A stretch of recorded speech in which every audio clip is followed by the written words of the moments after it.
and the reality is it's just there's so much conflict that's going on right now. So I mean, why do we think we're immune? Cultural, political, religious, racial, economical, all those are different factors that drive some of this stuff.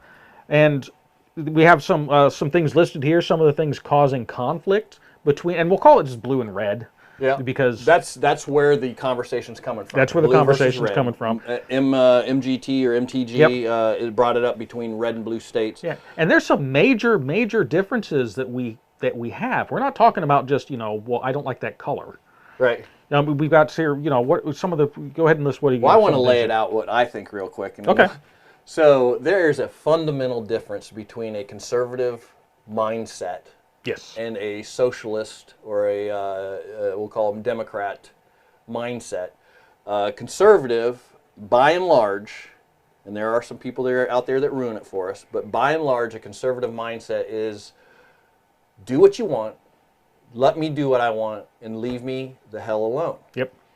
The flip side of that, socialism is driven by enforcing your desires or the way your mindset or your laws, everything, enforcing the way you believe things should have to be done on everybody else. As an example, you will acknowledge and let's just say praise the LGBT thing because that's what we believe in. I don't care if you're into the LGBT. That good for you. Good for you. Do what you want to do over there. You live your life, but. Yep. That's the difference. They want to impose it on us to the point of this is just an example of their or higher taxes. The progressives believe that the higher taxes that's the only way you create community and one for all and all for one type of. You need to tax at a high rate and offer all these rights that aren't really rights to it goes farther than that even because with a more progressive or liberal or leftist or Democrat, however you want to phrase it, taxes are more than just a means of generating revenue. That's a way that you balance out things to make it fair. That's a way you allow someone that if you feel in your worldview that someone has maybe gotten too much of an advantage, they're too greedy or something, well, you just tax them more. Yeah. And as a form of punishment, but you take it from them. It's kind of like the Robin Hood philosophy. You take from the rich and give to the poor, and to try to make things all equal. But that rarely works. So that kind of goes into the thing here. What are some things causing conflict between blue and red? Taxes. Taxes is one of the very first ones. Very different idea on taxes. You have Florida that is a state-free tax, a state tax-free state. There's some others out there versus other state taxes, i.e. Chicago or Illinois, California. New York, very high taxes. Connecticut, if you work for a company that's based in Connecticut and you just work even one day in Connecticut, like you travel there on business, they get a percentage of your yearly tax. Is that right? That you have to pay a state tax. I did not know that. So that's just taxes. Education's another big one. Big one. The big push right now is to keep CRT out of our schools. Yep. Public schools being a festering groomer. Forcing that whole mindset on, and the truth is every state, whether it's California, New York, or the reddest of red, Florida, or every state has some of the other color politic people living right next. So the expanse of how far, the polarization between, even on education, of how a conservative wants their kid to learn reading, writing, and arithmetic. Yeah, conservatives want their kids to be educated on how to learn, not, and I'm just going to go ahead and say that because you're already trampling on it too. We're going to get probably flagged all over the place. Not indoctrinated on how to think. Right. The conservatives want to teach the process. How to think, not what to think. That's right. And we want it to get them ready for adult life. For adult life, to be able to be productive members of society. We don't want our kids sexualized at 5 years old. Right. I'm not going to get deep into it, like you said. Entitlements is another reason why, and this is something that the left is coming unglued about. if there was a national divorce, they always bring up like Mississippi, how Mississippi pays $1 in taxes, and for every $1 in tax they pay, they get $3 back. Yep. But it goes both ways. Yes. They cherry pick on poor Mississippi, but if you actually, and I don't have that map here, but if you actually pull that up on the Googles, you will see that there are blue states that are doing the same thing, and there's some that some very prosperous blue states that are actually 1 for 1, and there's red states that there's things that they don't take into consideration. The retirement age. When you retire, you pay much less taxes than when you're a working person. They don't take into effect military bases where there are tax-free benefits to being in the military. So this is just on its face there's all kinds of holes in this claim from the left that if we separated between red and blue states, the red owes the blue back taxes for all the variances, but it's just not true. Yep. And well, there again, you'd mentioned military involvement, so there's some of that as well. Just jobs in general. There are some types of jobs that are only done in certain states. That's right. Just agricultural, perhaps, and some of it's just been by the nature of happenstance, like Silicon Valley. It just ended up being where it is because it was, and then that's where it is now. And then everybody that wanted to be in that segment would move there to be in close with the people that can make their business grow. Some of the other things that cause conflicts, the Bill of Rights. I mean, and I'll just come out and say it. I mean, we're a gun channel, well, supposed to be. We talk about a lot of stuff more than guns now, but Second Amendment, most conservatives, what I would call the red state people, firmly, solidly behind the Second Amendment. Most blue state, want it abolished. They want it gone. They don't think we should have the Second Amendment. So, there's some major differences there. And even you can go even to something that's not so black and white there. You've got, obviously, black and white guns, Second Amendment, but how about the right of free speech? Yes. Where you see there's a difference in the vision of what the First Amendment actually says and how it's translated as to a point where is the government allowed to involve itself in free speech issues, which it clearly is not, but the interpretations maybe from a blue state are a lot more lax on that versus a red state that says, no, you're out. Yeah. Freedom of religion, freedom of public expression, all of those are big, points of conflict, between the two. That's a big one. I think that's a big one. That is a big one.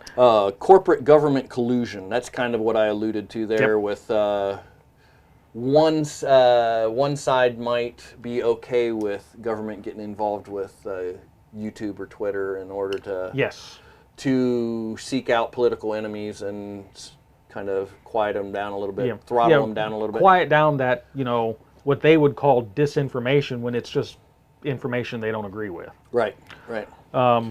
Personal freedoms versus collective good. That's a huge one. Conservative, red state people are very much, you should be able to do what you want without someone telling you what to do, whereas the collective good are, the mask debate's probably one of the biggest ones.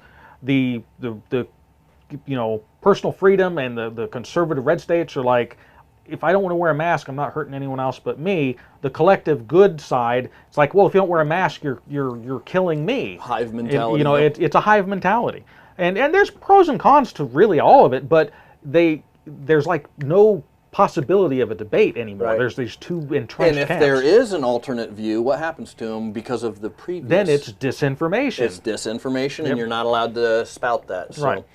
Assimilation, immigration. I mean, that's another one too. So I think we can all agree that there's a clear-cut difference between a red state's opinion of immigration, which I would like to say America became great because of immigration, but it is because of the type of immigration and the process. We didn't become great because we just let anybody here that wanted to come here. Right. We became great because we chose certain numbers of people with certain numbers of skills, with certain numbers of that would benefit or enrich our already great American. Yep. And we were also at a different time then. When you go back, 'cause we did have what I would call open borders at one point in time. There was when the big immigration rush, the whole Ellis Island thing like that. It was pretty much not as open as what people think it was, but it was pretty easy to get here. You just had to go through the process. But that was what one of the differences was. You had to go through the process, and then you were expected to assimilate. You were expected to learn the local languages, the local cultures. You could maintain your own ethnic identities, but you were supposed to want to become part of the American collective experience. That's why they came here, is because they wanted that opportunity. Good old Teddy Roosevelt once said, kind of along this same line, he once said, "We welcome the German and Irishman who become American.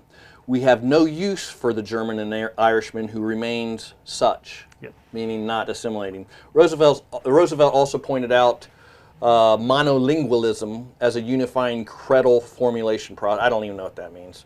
"We believe that English and no other language is that in which all the school exercises should be conducted.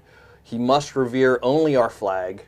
Not only must it come first, but no other flag should even come second." This right here, for the last 10 years, we've been seeing this whole thing with, I'm not even going to name the countries, but I've seen flags of other countries hanging out there in their... Yes.